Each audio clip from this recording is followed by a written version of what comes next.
Hello and welcome to the second edition of the Mastering TypeScript video course by Pact Publishing. My name is David Sherritt, and I'm going to go along with you on this course. A bit about me. My main work has been writing software in the healthcare industry. Currently, I'm working on software that assists with planning and performing neurosurgery. And in the past, I worked on software for managing the logistics for specialty pharmaceuticals.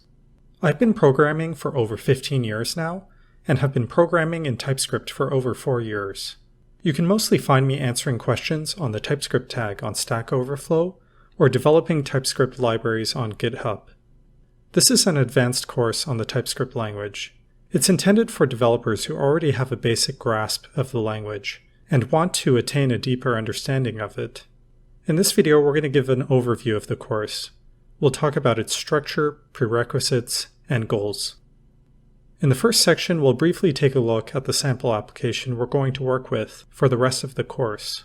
In section 2, we'll start diving into details about TypeScript's type system. We'll look at considerations we had to make when first writing code in TypeScript, and at some advanced uses of TypeScript's type system. In section 3, we'll look at steps we can take to enforce strictness to help us catch bugs before they happen.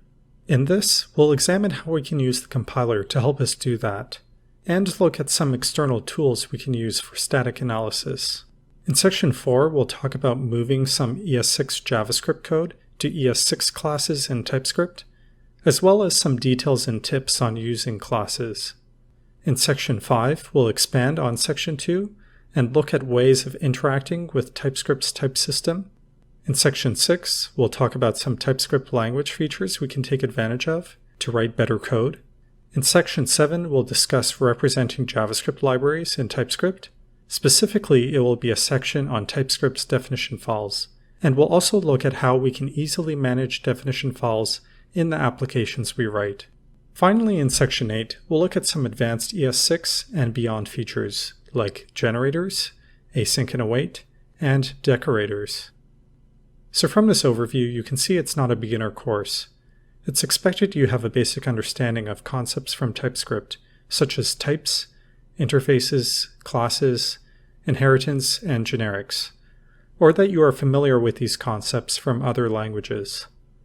It's also expected you have a basic understanding of JavaScript. I'll explain the lesser-known parts of the language, but I won't explain a lot of the basics.